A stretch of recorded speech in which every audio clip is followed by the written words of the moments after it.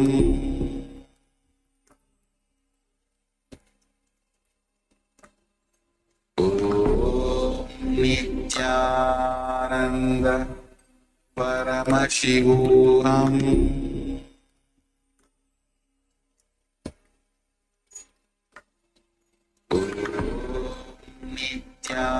Nityananda Paramashivoham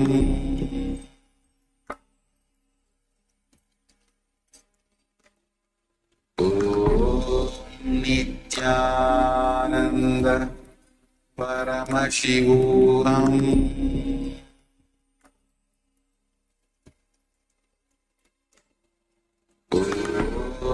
Nityananda Paramashivoham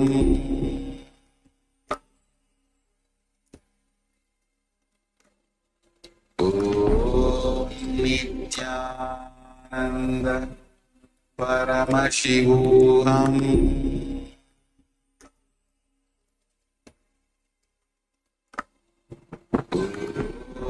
Nityananda Paramashivoham Nityananda Paramashivoham Nityananda Paramashivoham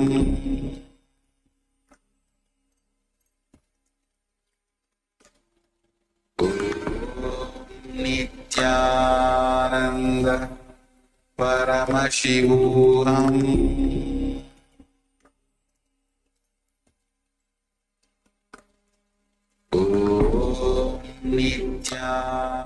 Nityananda Paramashivoham Nityananda Paramashivoham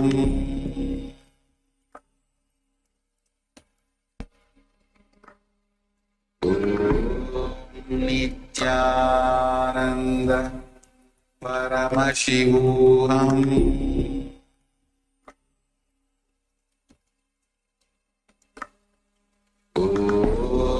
Nityananda Paramashivoham. Yes, you can relax now. And just take a moment and share with us what the results of your power manifestation. So just take a moment and let us have a look. Let us have a second measurement of the weight of the object. So today we are reducing the weight of an object, and we've taken initial measurement up front before we started affecting the weight of the object.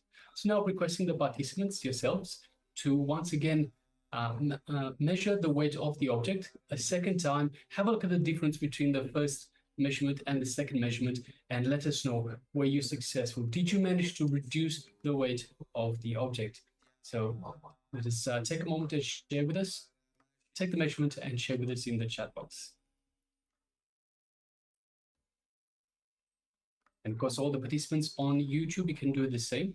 So if you have taken part in the power manifestation, take a moment as well and measure and share with us how you went in the power manifestation. And of course, if you weren't able to affect the weight of the objects, you can also let us know, as well as any challenges that you feel that you have in this power manifestation. So if there's anything at all that you feel is not working, you're not able to, whatever reason, let us know, and we'll have a look into that as well. So once again, we are here to facilitate your learning, to facilitate your superconscious breakthrough. So Swamiji is here to give superconscious breakthrough to humanity. That's why he's revealing all of these ancient sacred secrets and teachings from Hinduism to the world, to yourself. And we are here to help to make sure that you do understand, you don't have any misunderstandings or any gaps in the knowledge that Swamiji is imparting with us. So please take a moment and share, of course, share your results for the power manifestation. But if you have any questions at all, this is what we're here for. Also, by asking questions as well, so even if it's not necessarily something related to something that we particularly that Swamiji has shown, has revealed in these program, but it's something that you have a challenge in your life. Do let us know. So anything, perhaps it could be in relationships, it could be in wealth creation, it could be in health, whatever those challenges may be. Take a moment and share with us, and we'll try to give you some guidance on that as well.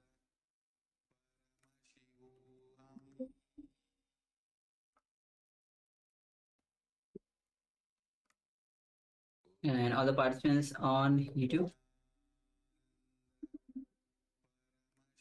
We have on YouTube, we have Shane Naidu, who says, hello, do I need to be initiated to participate in these practices? Swamiji does initiate us into power manifestations. You can also do without you can try without the initiations, but of course, Swamiji's initiations will ensure that it is in fact Swamiji that manifests through you through this in this power manifestation. It is the divine that manifests through you. It isn't ourselves so much that manifests. So it is very important that you do have this initiation. But of course, you can, if you have a strong connection to the divine, you can do so as well. Swamiji is our connection to the divine. It is because the divine, the supreme super consciousness, it is at such a higher consciousness level, such a high frequency. Swamiji is helping us to lift us to these to higher superconscious energies and levels to be able to perform these power manifestations. And that's why we have the initiations, and we also have the darshans of the Supreme Pontiff of Hinduism, Swamiji, to bring us to these higher levels. And you find the power manifestations are a way to bolt in these higher energies as well, these higher frequencies. So it's, as Swamiji beautifully tells, there's if you try to get from New Delhi to New York, you can do it by paddling a boat all the way across the ocean, or you can catch a 747, a jet to take you directly there. So it is possible, but of course the initiation helps you, takes you most of the way there. So yes. All right. So if you are still sharing, you can go ahead and share. Meanwhile, we'll be entering into the next session.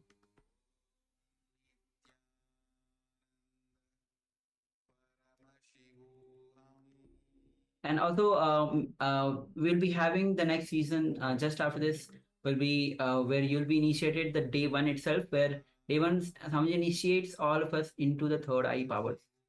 yes, so that's further in relation to Shane Naidu's question. So he wanted to also find out whether initiation can be done online or if he needs to be physically present. So it can be done both. It can be done online and can be done physically present. And actually, we do have an inner awakening date.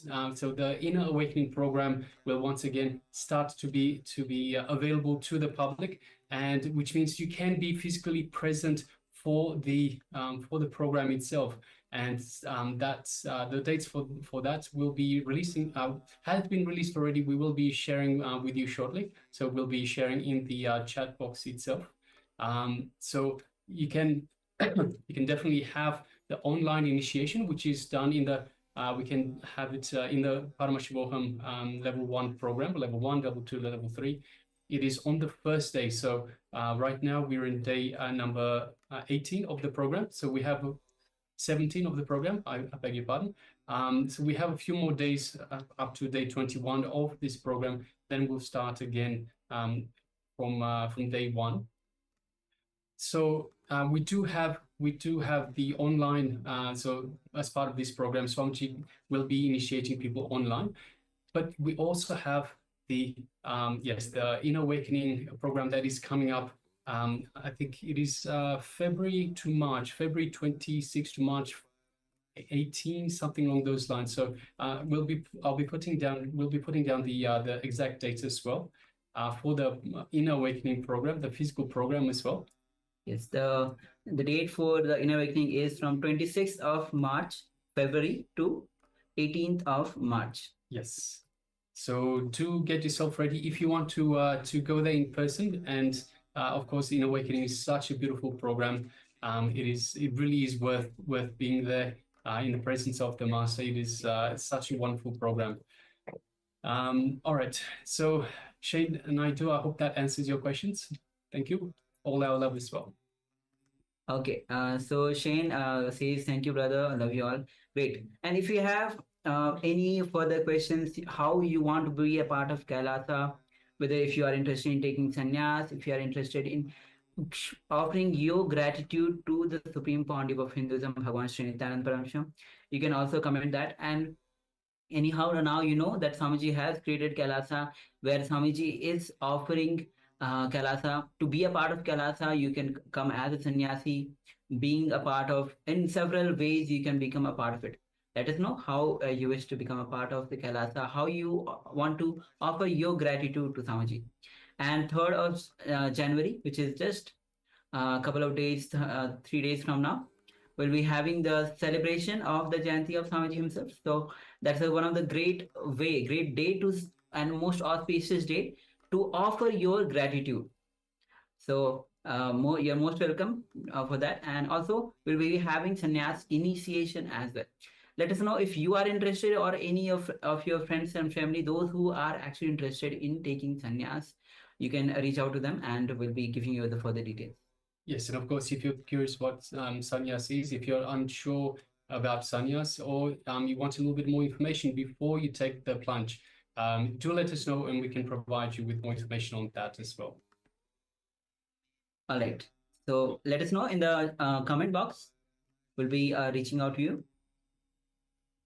All right. So with this, now we'll be entering into the next session. And the next session is going to be how the karma is created, especially the vasanas, samskaras, and anything related to this. So let's enter into this revelation with Swamiji, and make sure that you are having the pen and paper with you. Let's understand. And when Swami says very beautifully, when these powerful truths get clicked with you, then you start imbibing and you liberate yourself from that. So let's have the complete listening and let's enter into this.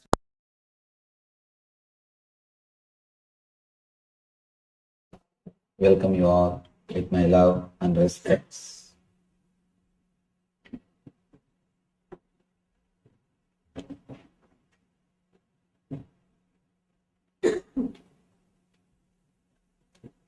No questions, only doubts. Today's subject is no questions, only doubts.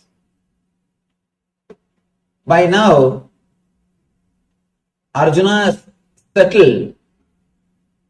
All Arjuna's confusion has disappeared because of his cosmic experience in Visurupa Darshana Yoga.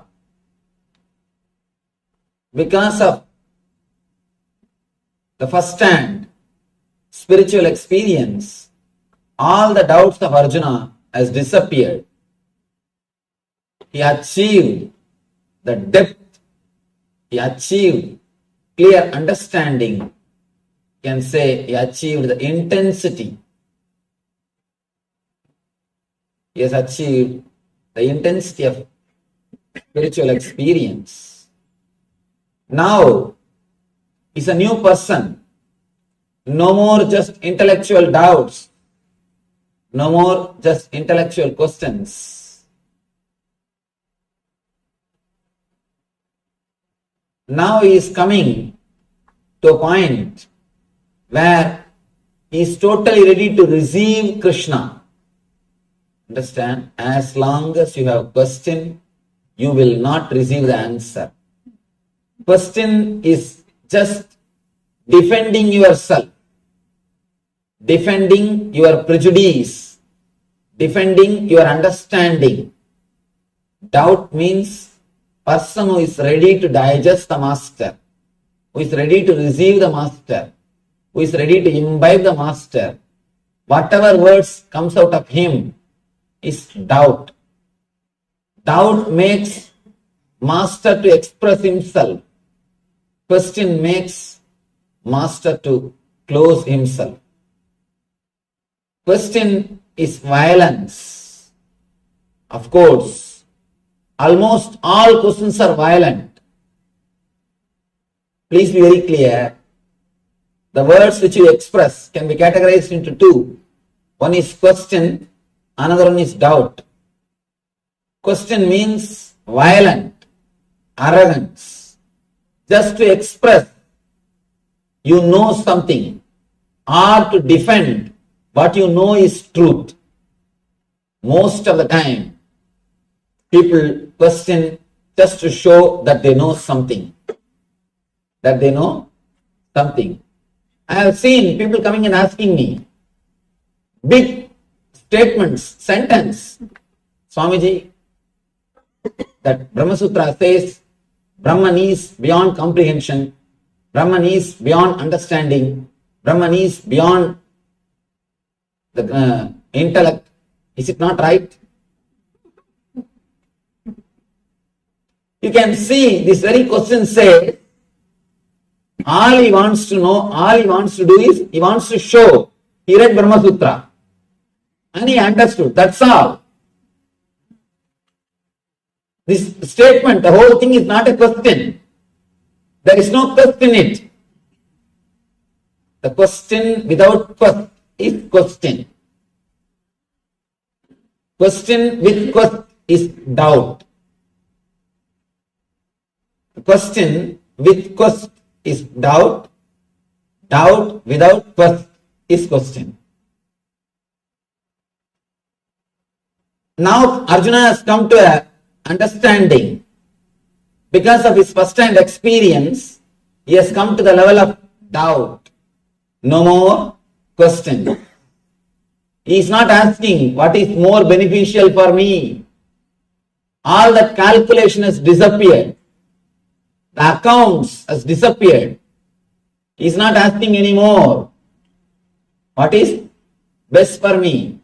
Or he is not asking what is this Kim tat brahma kimatyatmam kim karma purushottama. He is playing with words. He is just showing what he knows in the earlier chapters. Now, no more questions. This whole chapter, Arjuna is silent. Please understand, in the first chapter, whole chapter, Krishna is silent. The first chapter, whole chapter, Krishna is silent. Arjuna goes on and on and on, quoting all the dharmas, quoting all the traditional subjects. Always, when a master lands on the planet Earth, this problem happens. Especially, see, innocent disciple is 1,000 times better than ignorant disciple. Small story. One guy goes to a music teacher and says, Master, I learnt music 4 years. Now I want to learn from you. How many years it will take? He says, it will take 6 years. Next guy comes, Master, I learnt music for 2 years. How many years it will take for me? He says, maybe 2 years.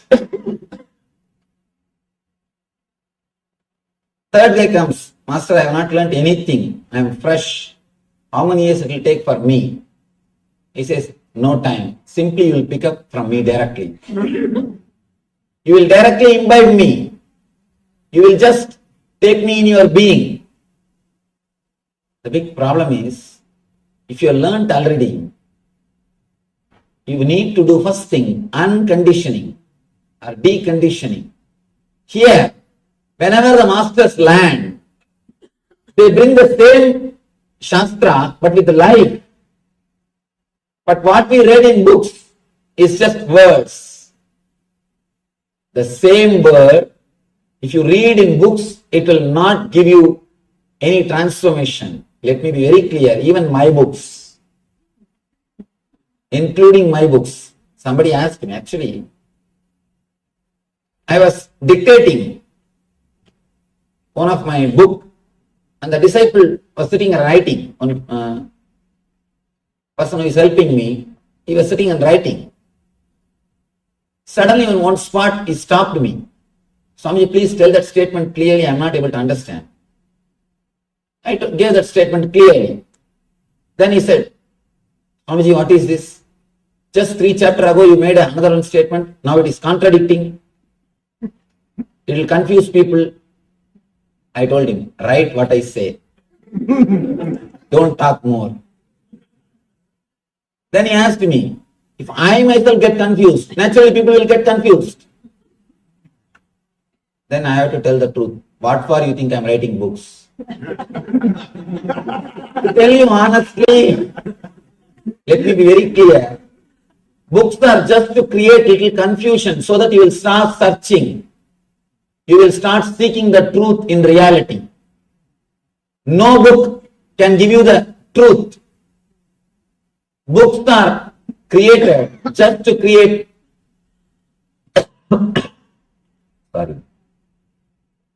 just to create any confusion in you so that you will start searching the reality. Logically confuse you.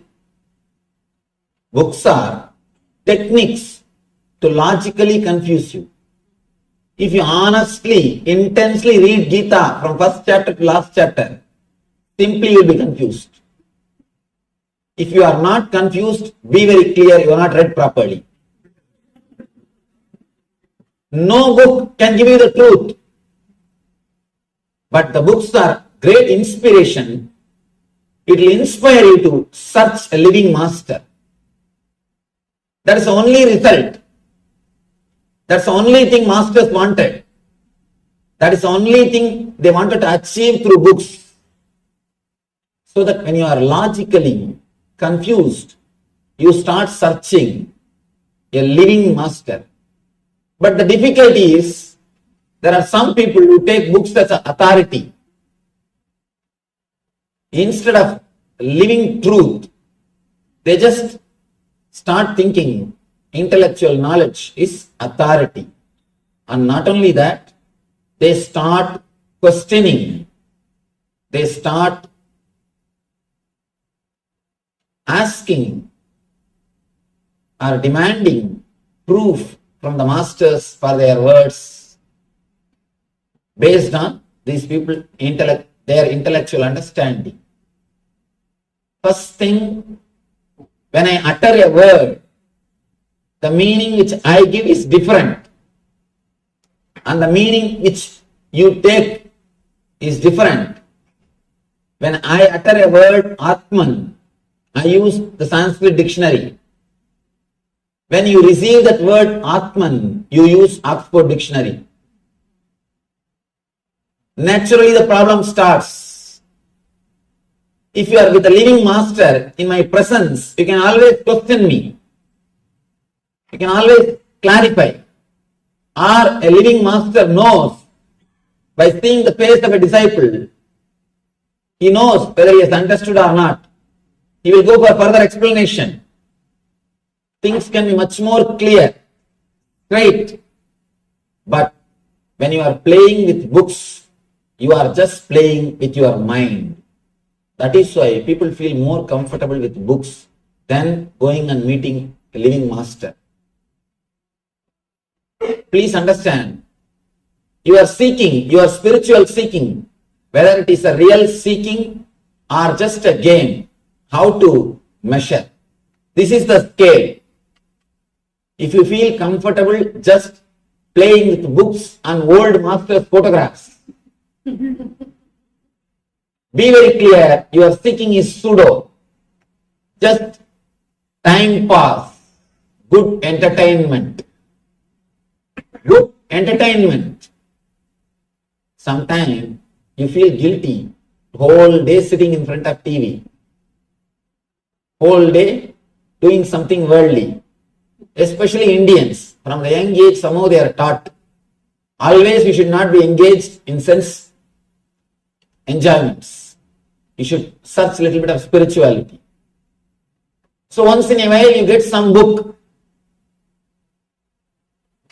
some old master's photograph, and you try to play with both of them. Be very clear, it is pseudo. If you are honest, intense, you will feel deeply connected or more in tune, feel happy, feel settled with a living master. Find out whether your search is honest search or just entertainment. That's the first thing we need to do. Here, Arjuna has come to a level of maturity where no more intellectual questions, only doubts. Doubts are really great. Doubts are just a clear sign you express, I am here to receive you. You put a big green signal. Doubts are green signals. Questions are red signal. With question, you just defend the master. You tell him, stop. Enough what you are speaking. First, reply for this. You try to bring the old intellectual words to defend the living energy. One more thing, when we can't practice, again, we question the authority of a person who is speaking. Here, Arjuna did everything. First, in the second chapter itself, the moment Krishna started speaking about the Atman, Nainam Chindanti Sastran, Nainam Dagati Pavakaha, immediately Arjuna is asking, Sthita Prajnasya Kavasha. How an enlightened man will speak? Tell me the truth. What for is asking? He wants to measure. With that scale, he wants to measure the Krishna, whether he is enlightened or not. It starts with violence, with questions, slowly. In the 9th chapter, when Krishna revealed the Rajavidyam, the ultimate secret that existence is intelligence, cosmic universe is intelligence, the doubts are cleared. The questions slowly started settling. Next, when he heard the glory of Krishna, slowly the love started happening. When Krishna showed the cosmic form, he experienced the truth. He experienced the truth. In the 9th chapter, intelligence started. In the 10th chapter, the devotion started. In the 11th chapter, being, the energy, experience happened. Now, almost all the questions have disappeared. Ramakrishna says beautifully, in a marriage ceremony, before the food is served, people all will be sitting in a row and talking. What is going on? What is happening? How much dowry was given? What all the puja, what all the vessels they made? What all the jewelries they made? What is happening? All the talks will go on. Once the food is served, slowly the sound will reduce. Once the curd rice is served, only you will hear the sound, chop, chop, chop, that's all. Nothing else. Only the sound of eating will be heard.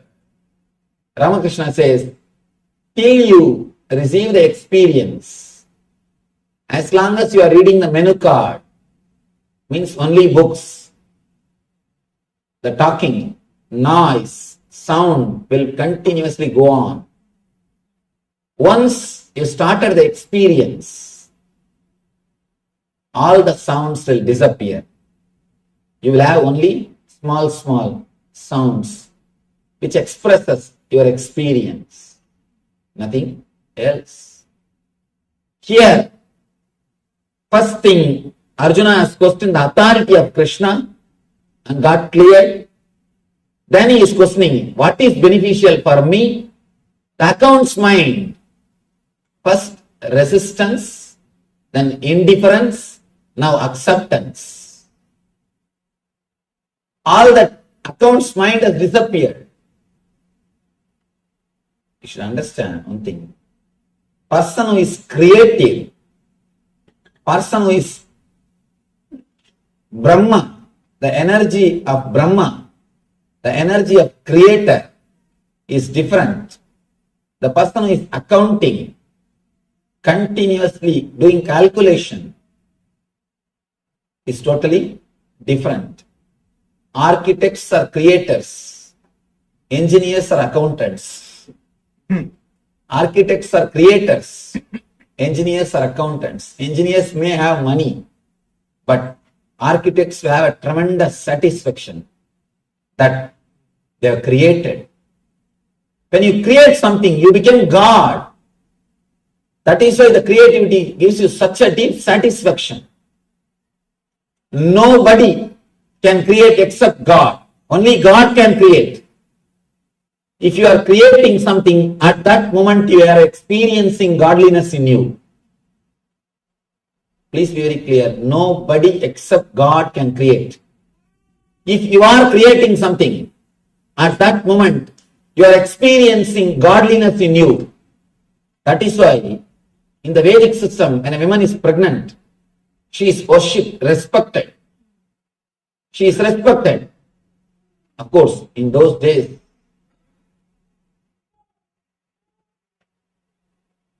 not only they are respected, people believe at the time of pregnancy, if they touch somebody's head and bless, they will be healed. Because she is creating. When she is creating, she is radiating the divine energy.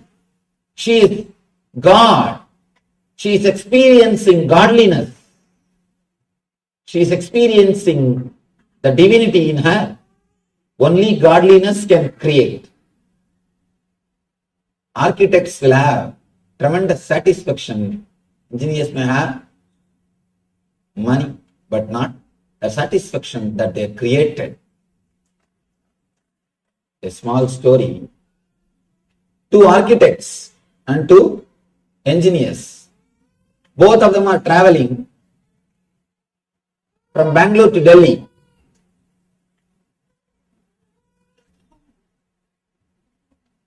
Two architects and 2 engineers. Both of them are traveling from Bangalore to Delhi. They are going for a conference. The engineers, as usual, they are calculating and they are complaining, see, 2,000 rupees per ticket. It is too much. Such a small journey, 2,000 rupees unnecessary. 2,000, 4,000 rupees. What we will get from conference? The architect says, both of them, they reply, you see, we manage with just 2,000 rupees. We take only 1 ticket. We both of them manage. Engineers are surprised. How do you manage? When the ticket counter comes, how do you manage? Oh, that's just simple job. When the ticket counter comes, we just go into the bathroom and see the drama what we do. TT came and these guys entered, both of them entered into the bathroom. TT came and knocked the bathroom. Only one hand came out. They asked, ticket please. One hand came out and showed the ticket. He just stamped it, gave it back and went away. Both the engineers are impressed. They thought, oh God, we never know how to save money. Now we learned one thing to save money. When they were coming back, These two engineers, they took only one ticket. And the architect, both the architects, they also took only one ticket. Now it is trouble. Who will catch the bathroom first? Who will catch the bathroom first? And you know, engineers are real runners. People who are accountants, they are really run. The moment they heard the TT is coming, they ran and entered the bathroom, they got the bathroom. Now the architects both are discussing what to do. One architect said, don't worry, relax. He went and knocked the bathroom. Ticket please. He got the ticket and came back. He just came back and said, accountants miss the life. They know how to calculate, but they miss the life. When you calculate, sometimes you miss the reality. You just miss the reality.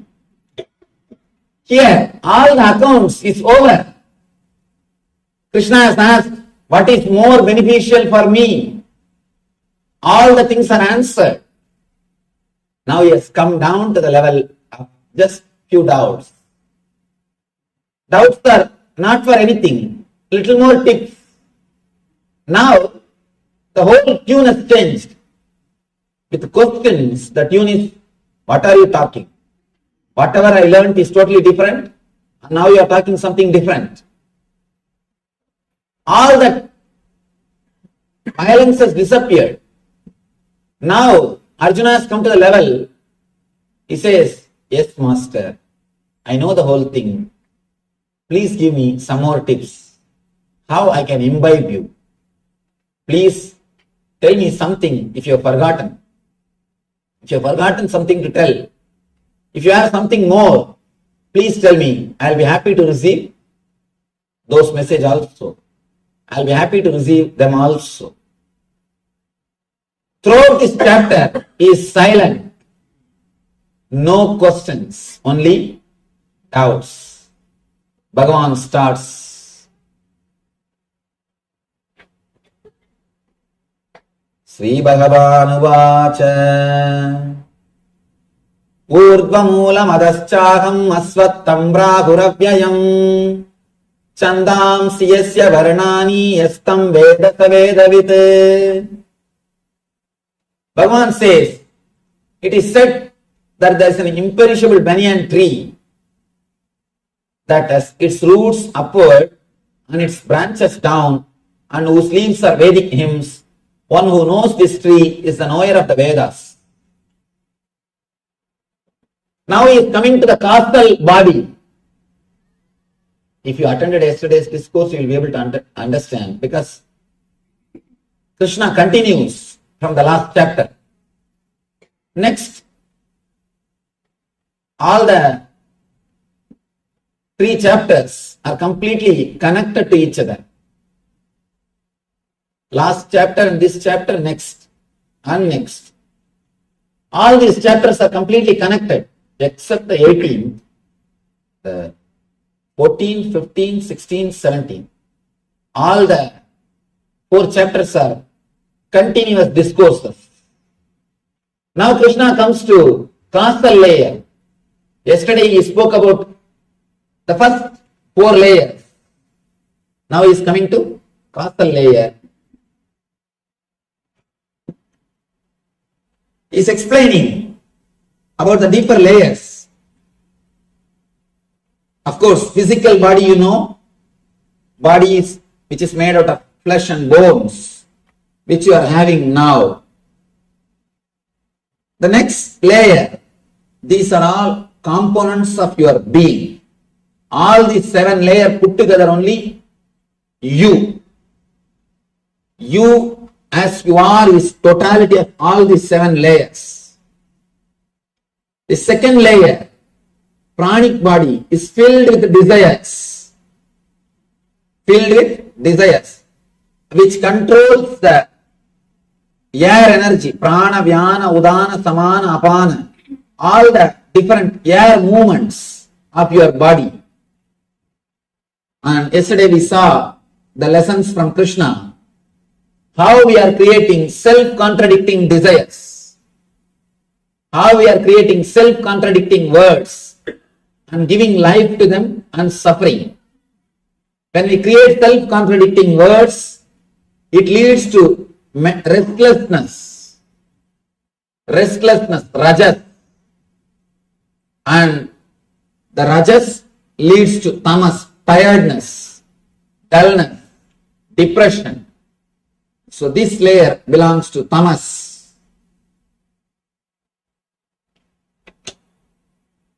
The second level,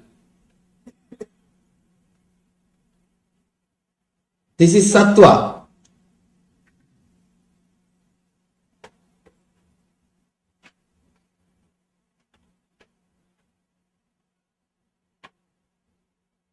This third level is rajas, restlessness. The fourth level is tamas.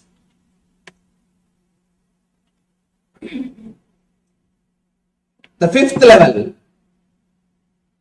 the causal body. This is called Karana Sarira.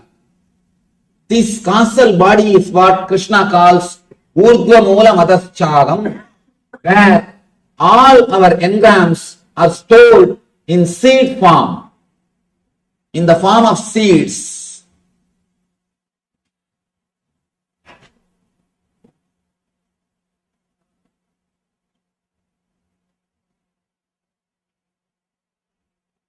Every day,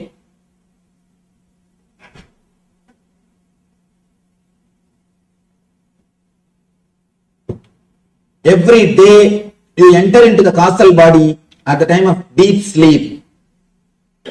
When you sleep, when you fall asleep beyond dreams, not when you dream, when you fall asleep beyond dreams, at that moment you fall into the causal body, the fifth layer of your being.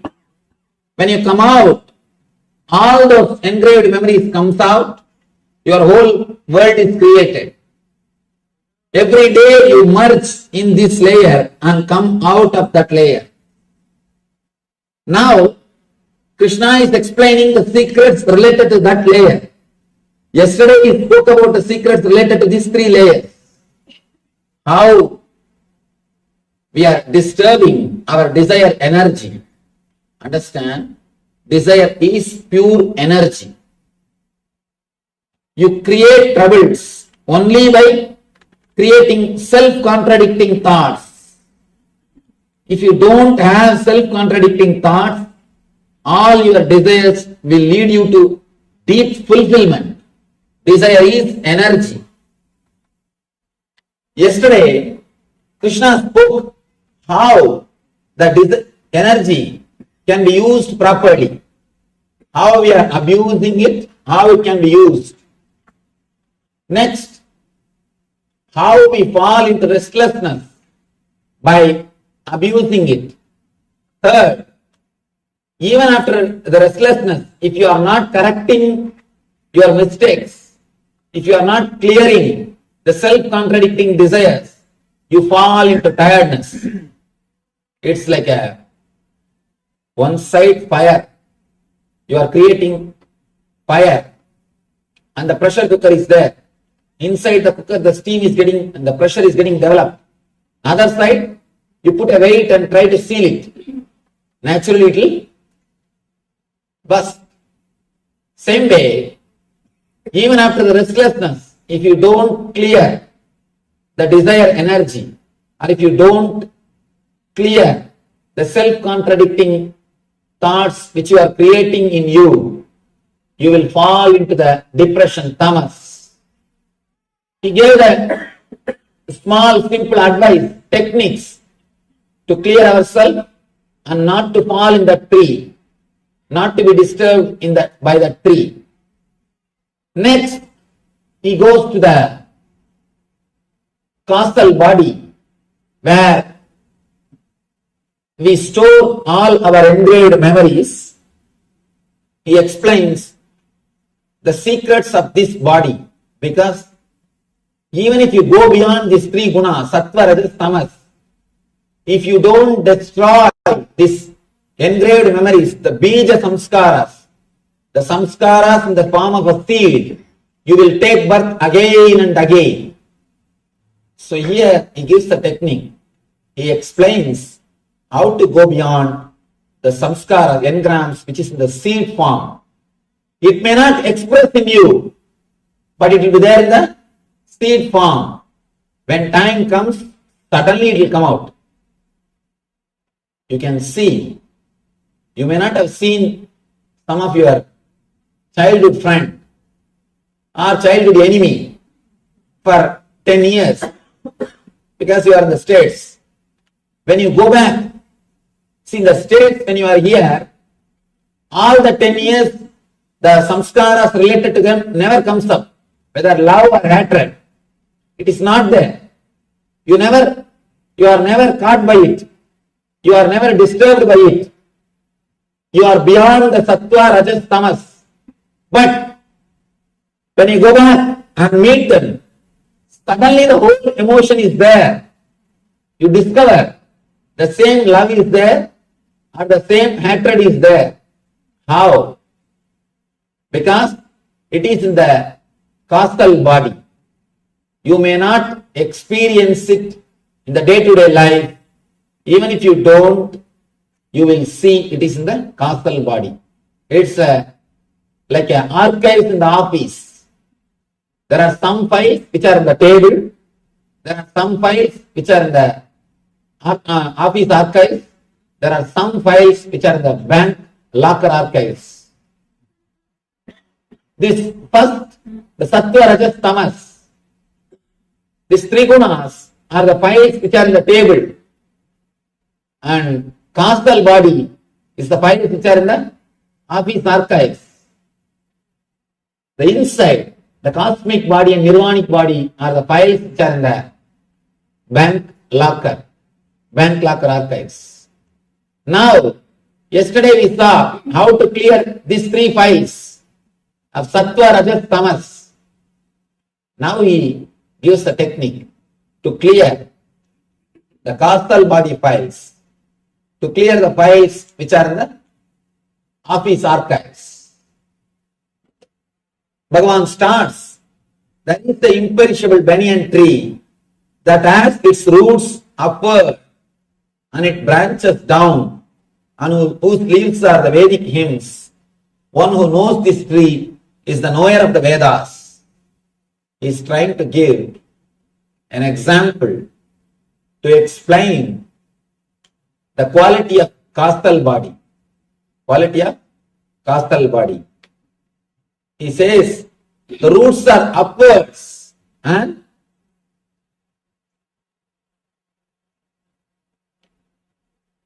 branches down. Why he says roots are upwards and branches down? Please understand. He says roots are here, branches are here. Because for any tree, if it has to grow, it will take water through roots. It needs support from roots. Roots only decide the strength of the tree.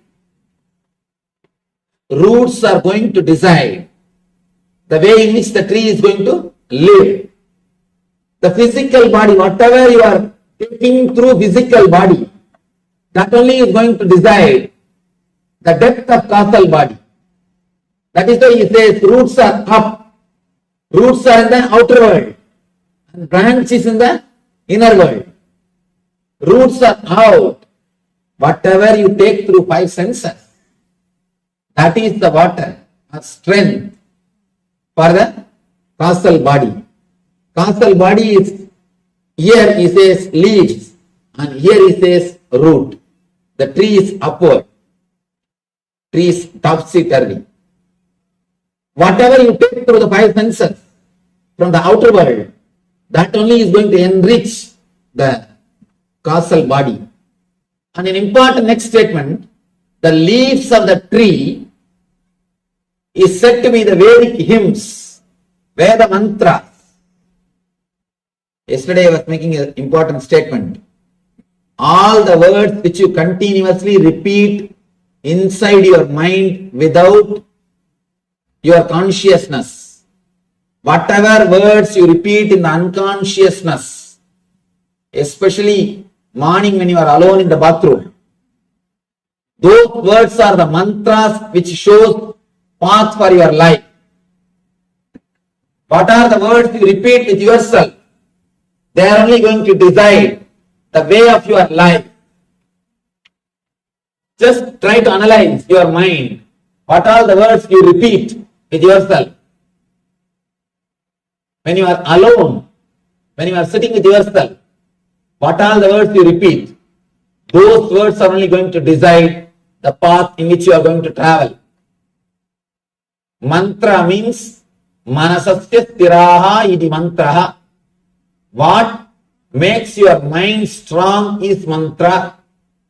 Mantrayate idi mantraha. Which shows the way for man is mantra. Tra means road, way. The words which shows way for you is mantra. The words which makes you strong is mantra. Now, he says, the roots are in the physical world, physical body, up, and the leaves are in the causal body, down. Roots are up and leaves are there. And he makes one more statement. Leaves are Vedic hymns, Veda mantras, means the words which you are storing in the causal body. That only is going to decide your life. See, the words which you have in the causal body is mantra for you. When you understand this, there are two things. Something is good, something is bad. Something is good, you can always reprogram. The good news is you can reprogram yourself. Bad news is as on now you are living in hell. Bad news is as on now it is hell. Good news is you can always reprogram. The causal body is filled with the unconscious thoughts. You must be careful about the thoughts or words which you are creating inside your mind unconsciously. See, you are so careful about the words which you speak, verbalize it, express it. But we are careless about the words which we use inside because we think nobody is going to know. If you are not careful with the words which is expressed, you know what will be the result. You know what will be the result. But you are not afraid. The words which you are using inside, be very clear. The words which you are using outside, if you are careless about it, you will have punishment from others.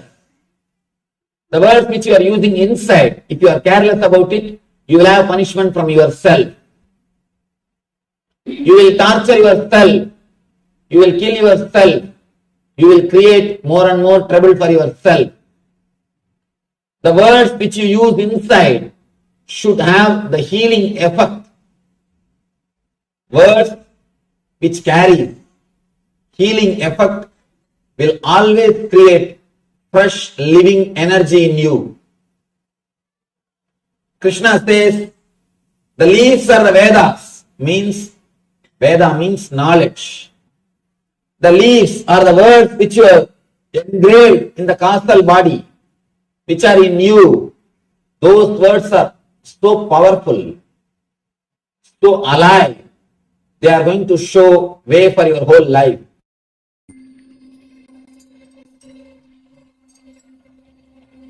I welcome you all with my love and respect. Let you all open all your three eyes. Nityanand परमशिवोऽहम्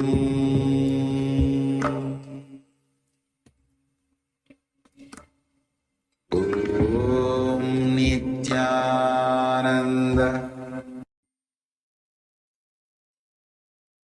Yes, Nitya, all of you. So the words that you utter within yourself is so powerful because that is going to give the direction of your life. So much of revelation, how Swamiji revealed how the 7 layers that we have, and how every layer is associated with different kinds of emotions. Like pranic layer is associated with all the desires that we have. So with this, let's enter into the internalization exercise for the vasanas, samskaras, and karma. Yes, and first of all, let us understand that any emotion that is lived intensely, so any emotion that is lived intensely simply liberates you of that emotion, whatever the emotion is, be it anger, fear, desire to eat, or attachment to any object, or indeed to any person. So any emotion, if lived intensely, it simply liberates you. So now let us go into an internalization exercise, and let us have a look for unfulfilled emotions and desires, and relive these unfulfilled emotions and desires intensely, and relive them intensely, and then unclutch from them.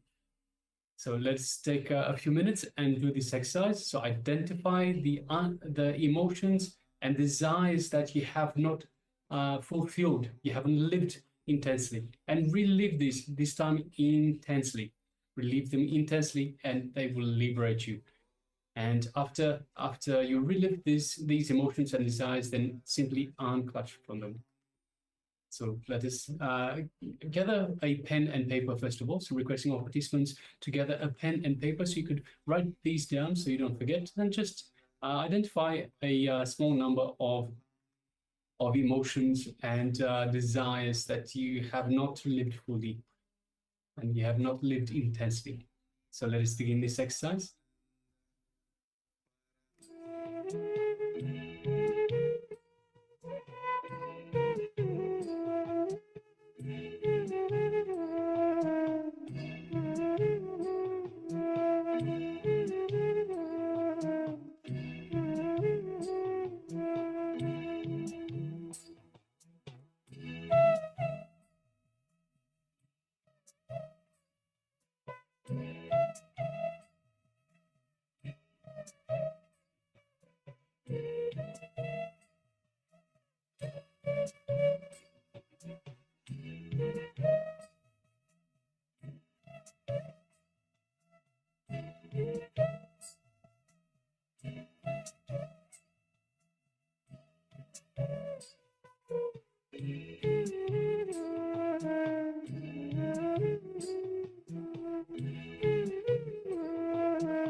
Yes, you can now relax.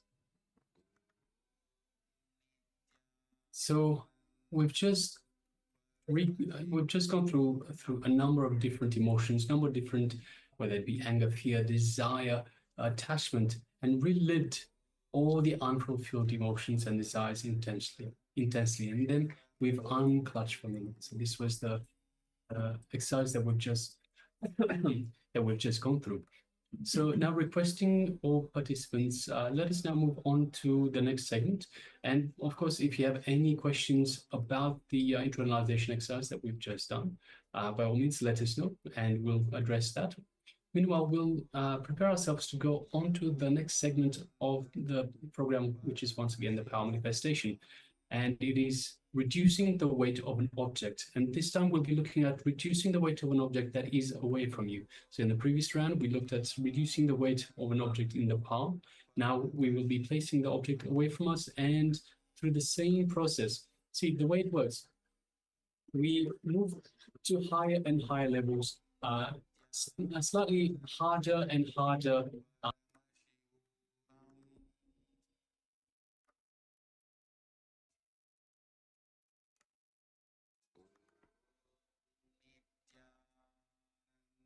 Yes, apologies for the slight interruption there. So yes, we're moving to higher and higher levels, to harder and harder ways of manifesting these powers. So as just mentioned, we first had a look at reducing the weight of an object in our palm. So when it is in our palm, we feel it there. We can look at it. It's right there. But when we put an object away from us, so this is slightly harder because we don't have that interaction with it anymore. It's slightly away from us. It's still the same power. It works in exactly the same way. But of course, we have the incompletions of it not being in our grasp. So it is the idea, of course, is by going in higher levels, harder and harder ways of manifesting the power, we get the confidence. We get the confidence that we can do this power. We can manifest this power no matter in what way. So requesting participants for this round, we will be selecting an object, that we wish to affect the weight of. So reducing the weight of an object that is away from us. So select an object and place it somewhere a little bit far away. It doesn't have to be too far away, so you don't have to drive a few kilometers down the road. Just put it a little bit further away, perhaps a few meters away is fine. So requesting everyone, let us select an object that we wish to reduce in weight. And let us get ready for this round of power manifestation.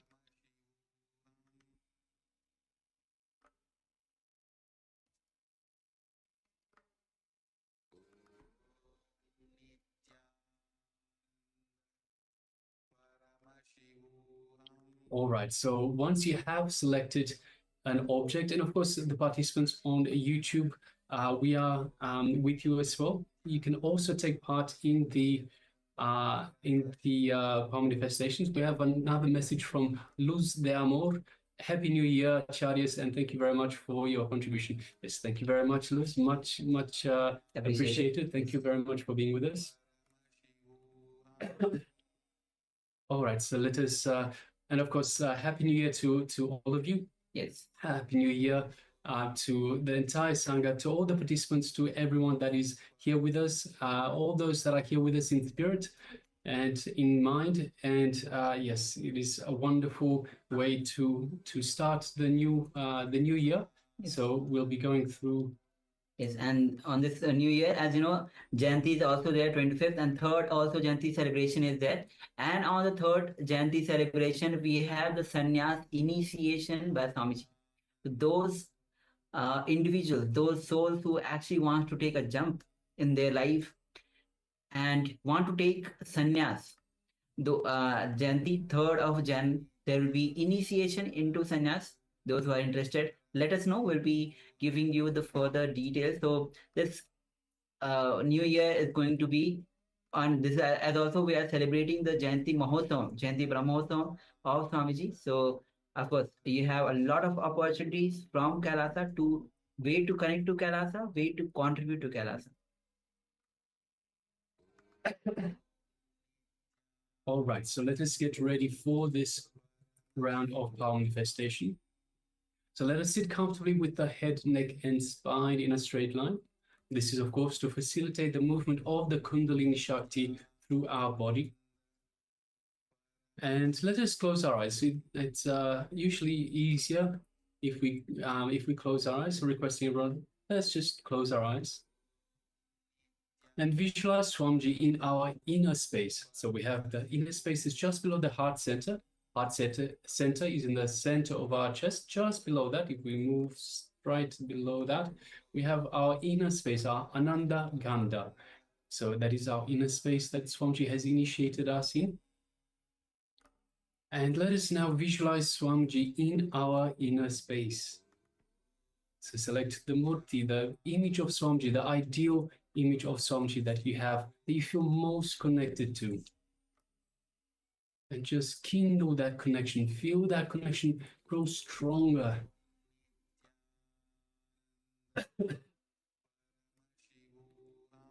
And just feel the love and compassion that is radiating from Swamiji, from inside your inner space, from your Ananda Kanda. Just feel all the love, all the compassion, the infinite grace radiating from Swamiji, from your inner space.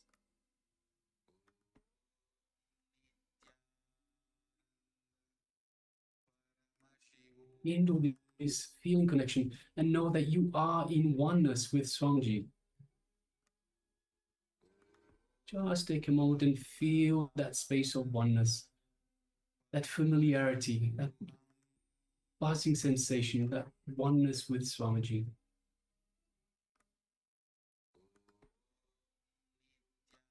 Whatever way that it manifests for you, feel the oneness with Swamiji, the Supreme Pontiff of Hinduism, the living avatar and embodiment of the Supreme Super Consciousness, the ultimate divine.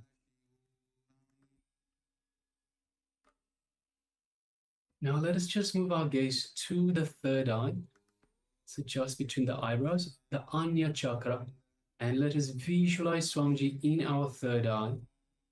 And just gently, don't strain yourself, don't put pressure on the third eye. It is important, just gently, just like you would be gazing at a rose. Just gaze through the third eye into Swamiji's third eye. As you do so, you feel an energetic connection from Swamiji's third eye into your third eye, just between the eyebrows. Just take a moment to feel that connection, feel that energy in your third eye. As Swamiji is awakening your third eye, activating it. Just feel that for a moment.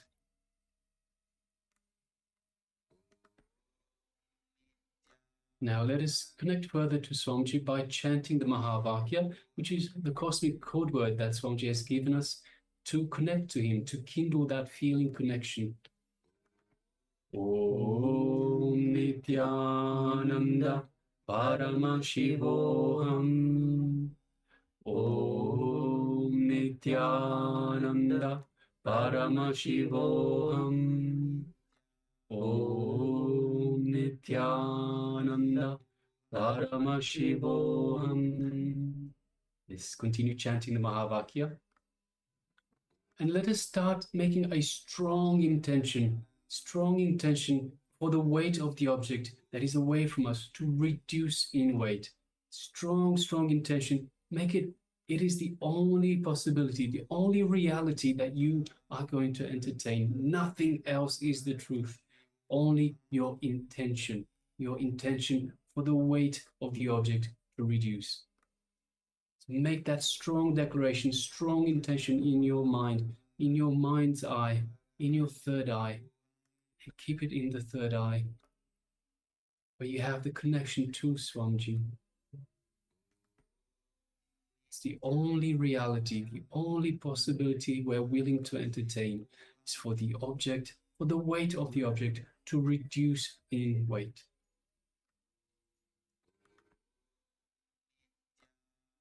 Now continuing chanting the Mahavakya, and from this space of oneness with Swamiji and the strong declaration that we have just made, let us start manifesting this power of reducing the weight of the object. Let us now begin.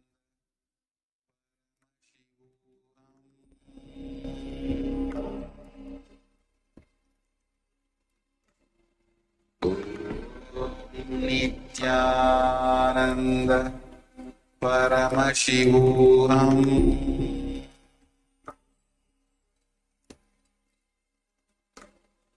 Om Nityananda Paramashivoham.